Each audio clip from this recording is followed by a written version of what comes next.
Does this girl look familiar?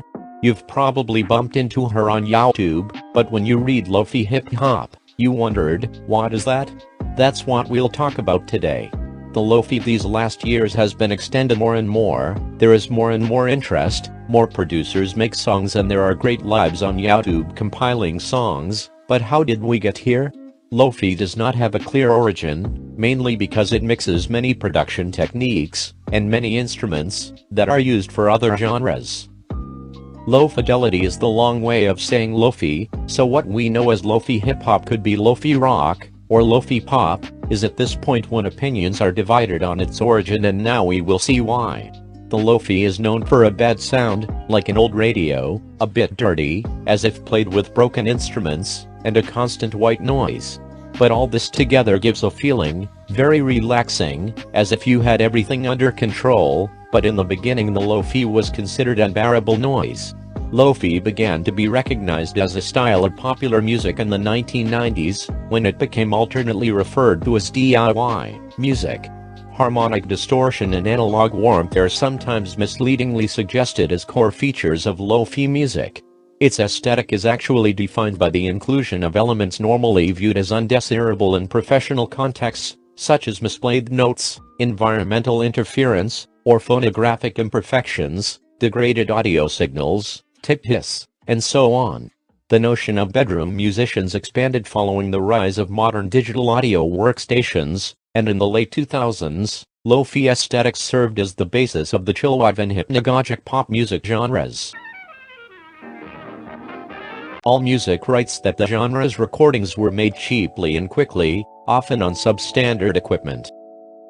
In that sense, the earliest rock and roll records, most of the garage rock of the 60s, and much of the punk rock of the late 70s could be tagged as LOFI. With the emergence of punk rock and new wave in the late 1970s, some sectors of popular music began to espouse a DIY ethos that heralded a wave of independent labels, distribution networks, fanzines and recording studios, formed on the then novel premise that one could record and release their own music instead of having to procure a record contract from a major label.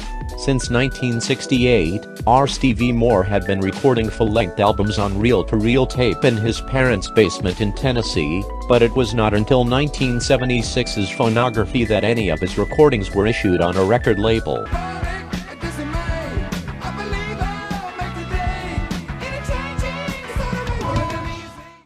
The album achieved some notoriety among New York's punk and new wave circles. Matthew Ingram of The Wire wrote that Moore might not have been the first rock musician to go entirely solo, recording every part from drums to guitar.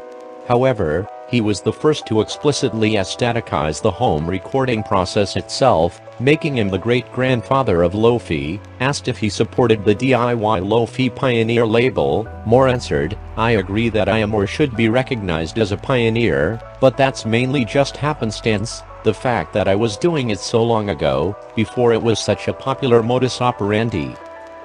I definitely had no plan to rush and become known as the very first modern DIY pioneer." In 1979, Tascam introduced the Porta Studio, the first portable multi-track recorder of its kind to incorporate an all-in-one approach to overdubbing, mixing, and bouncing. This technology allowed a broad range of musicians from underground circles to build fan bases through the dissemination of their cassette tapes. Music critic Richie Unterberger cited Moore as one of the most famous of the few artists in cassette land that established a reputation, if even a cult one.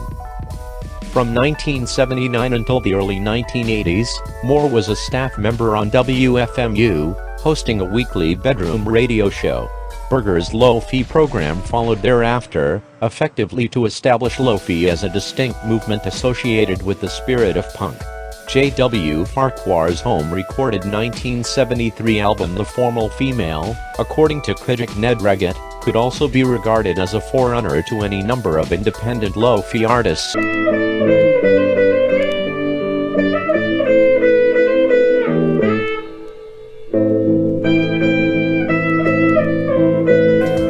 Including Stevie Moore and the underground Texas musician Jandek. In April 1993, the term LOFI gained mainstream currency after it was featured as a headline in the New York Times. The most widely read article was published by the same paper in August 1994 with the headline "Lo-Fi Rockers Opt for Rock Over Slick," in contrast to a similar story ran in the paper 7 years earlier, which never deployed lo-fi in the context of an unprofessional recording. Writer Matt Dale conflated lo-fi with DIY and a rough sound quality, alternately called lo-fi, referring to the rough sound quality resulting from such an approach, or DIY, an acronym for do-it-yourself. This tradition is distinguished by an aversion to state-of-the-art recording techniques. In a world of sterile, digitally recorded top 40, lo-fi elucidates the raw seams of the artistic process. Up to here it was the history of lo-fi, one more genre, but everything I have explained to you, from my opinion, is far from the current lo-fi. That's why I told you before that it has several possible origins, so let's talk about another one. The origin of hip-hop. Lo-fi is also considered to be when hip-hop started using samples. I have already made a video about the samples, and as I said, they used to take pieces of funk drums to make their percussion. More and more producers were using more samples. This caused companies like LAKEY to improve their samplers, and thus open the possibility to make more sounds. Jazz or soul samples were used, and a genre called jazz rap became popular, which combined old jazz recordings and rappers rapping on them. DJ Shadow made a whole album just using samples, without any rapper. He was taking vinyls for years. This triggered another branch of hip-hop that tried to make music without voice, more and more hypnotic and relaxing. But we still don't have the creator of the hip-hop lo-fi or the creators, because there are two possibilities. Coincidentally, they were both born on the same day and in the same year. One is Dilla.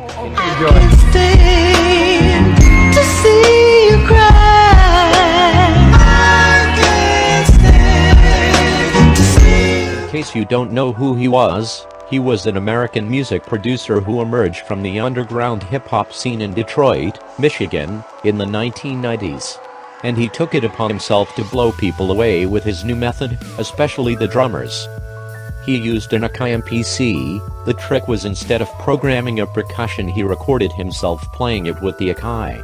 And his drumming seemed very normal until the kick came in. He would desynchronize it, and this would create very curious rhythmic patterns. This way of using the bass drum was so shocking, it inspired drummers. Whereas this part is normal, it sounded like the kick drum was played by like a drunk 3-year-old. And I was like, are you allowed to do that? So it's like,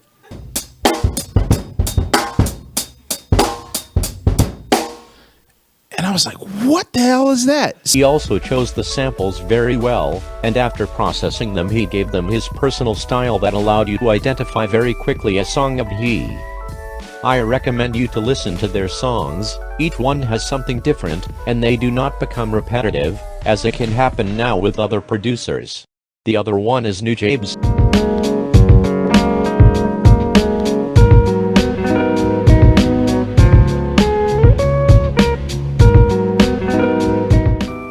He was a Japanese record producer, DJ, composer and arranger who produced atmospheric instrumental mixes sampling from hip-hop and jazz, and released 3 solo studio albums: Metaphorical Music, 2003, Modal Soul, 2005, and Spiritual State, released posthumously in 2011. He may be the most famous pioneer of the lo-fi hip-hop. Nujabes, he used clearer jazz tracks, and mixed them with a Dilla-style drum beat. His beats are, for many, the beginning of the lo-fi hip-hop. Although we now know it as lo-fi, before, it was not attributed this name, so the lo-fi hip-hop really was invented by Chilledcow. I'll try to explain it well. Chilledcow was the first artist to name lo-fi hip-hop, in the style of music that Nujabes did. I think that's it. Give a like if you like it, and see you soon.